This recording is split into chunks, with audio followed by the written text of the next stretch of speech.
Welcome back to the Kaiser Report. I'm Max Kaiser. Time now to go to Shanghai. Talk to Dan Collins of the ChinaMoneyReport.com to find out about that Asia pivot. Dan, welcome back. Thanks, Max. Good to be back. All right, now, most in the U.S. media are following Syria with great interest. They've mostly ignored Yemen, but they've entirely missed what's happening in the Asia region with the pivot region, in particular with the Philippines. The leader of the Philippines was in China for a state visit. What's going on? Yeah, Max. Well, while we're bogged down in the Middle East, really the future's being written over here in Asia. As you mentioned, the Asia pivot is a strategy put back by Secretary Clinton and the Obama administration back starting to 2012, where they plan to move 50% of American military assets outside of the U.S. to Asia. And that's really to counter China. The strategy has an economic and a military component. The economic component is the TPP, so that's an Asian trade agreement.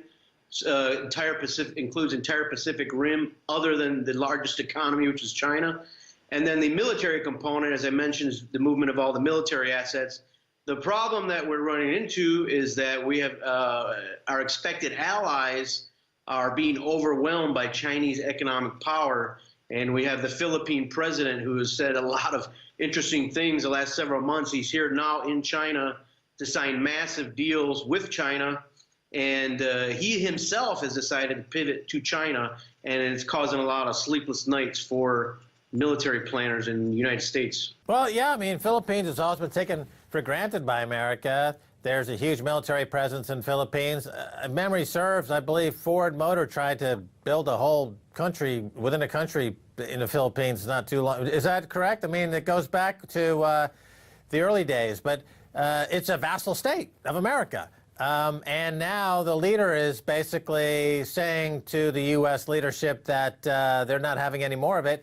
But as I said, they've got this huge military presence there, and that is a problem, right, for the U.S.? The whole idea behind the military side of the Asian pivot is to contain China at the Straits of Malacca. So if you imagine a map, go down to Vietnam, Malaysia, Singapore, to the east is the Philippines. It was basically try to contain the Straits of Malacca, where you can where half of the world's shipping goes through that strait.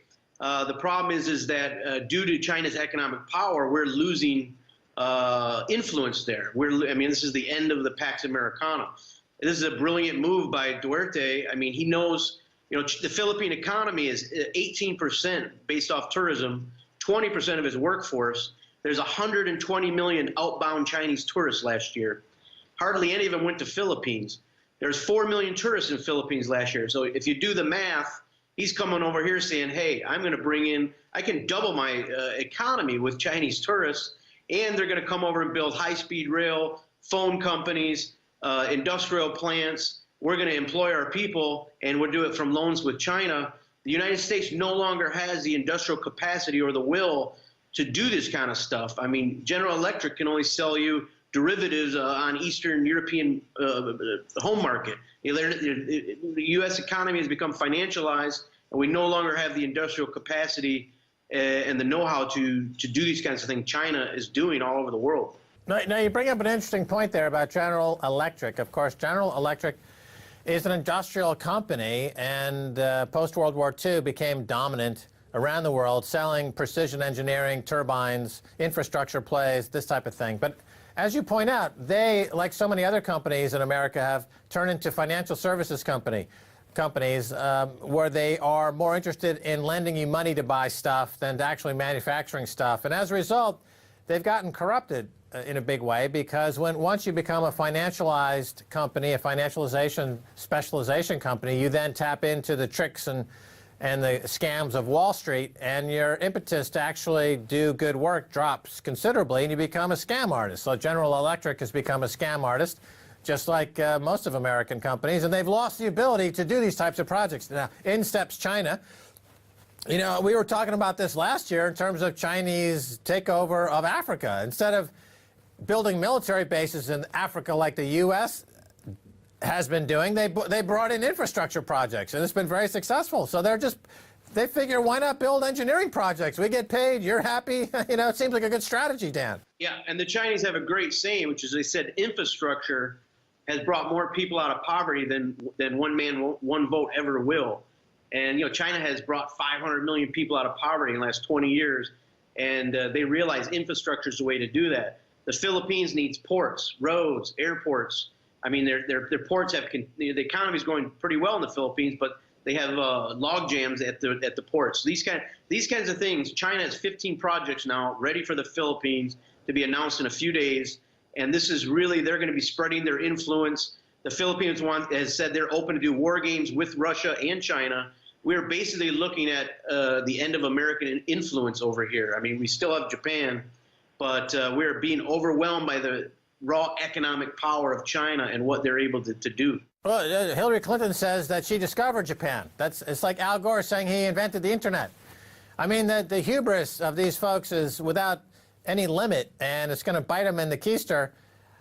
You know, just anecdotally speaking for a second, Dan, I was in Hong Kong recently, and there's a tremendous amount of migrant workers from the Philippines, women doing, you know, housekeepers. So there's already, I mean, there are lots and lots of people there. If you, in the morning, they're all there. They're waiting for, there's a group there. So there's already a relationship going on there. They already have something going on. I mean, it's not a big deal that the housekeepers are there. But can you speak a little bit about that? I mean, just give me some background on that, because they're all using Bitcoin to send money back to remittances back to the Philippines. So that's why it caught my attention. Yeah, the Filipinos have been a big part of the Hong Kong workforce, but there's now, in mainland China, there's over 300,000 Filipinos working here. Many of them not even working legally, they're here illegally. But, you know, China needs labor now, so there's a big opening for Chinese plants going into the Philippines and then workers coming to China. So there is a lot of symbiotic relationship between the Philippines, which is still a very poor country, and China, which has become a very large middle-income country now that's sending out, you know, wealth all over the region. So after decades of the special relationship with the U.S., the Philippines are still racked by poverty. So that didn't pay off for them. Now, the president's gotten this red carpet treatment in China, and he is, in the past, when we've seen vassal states of America in Latin America, South America, get all uppity and start talking trash mouth to the empire, they get thrown out of airplanes. What protection does this guy have, you know, that he's not going to be shot dead by, as John Perkins would call, an economic hitman? Yeah, Duterte is a special character. I mean, this guy, he has a 91% approval rating in the Philippines, just recently elected with an overwhelming mandate. But you have to look at this guy's background to see where his relationship is with America. His first impression when he was younger was being sexually abused by an American priest. The guy openly talks about how he shot somebody in law school. He openly talks about his Viagra-fueled adultery, you know, lifestyle. So this guy is a wild card. As you mentioned, you know, is he a typical, like a Latin American strongman? Who knows? But he has very popular support of the Philippine population. And as China rolls out these economic incentive packages and loans, I think this is going to go just beyond him. The wheels will start rolling, and a pivot to China for the Philippines is just going to make too much economic sense. Well, I mean, we talk often about how these poorer countries in the world figuratively get raped by America. Duterte over in the Philippines has actually been raped by an American. Wow. So he's definitely holding a grudge. I can understand that. And, well, I guess he's on the warpath to show his rapist abusers that he can stand up and be his own man and do a relationship with some new partners in China. And that means the military base. Is he going to shut down the military bases in the Philippines? What's the status? Well, they kicked us out of those a while ago. Then they brought us back in. There's currently 5 bases in the Philippines that we are using with joint training. I wouldn't necessarily call those full-on American military bases. Right as of today, he says, yeah, you're still allowed there, but they're going to, you know, do weapons deals with Russia, China, as I mentioned, joint war games. That is, I mean, at some point you can see China saying, hey, get rid of the Americans.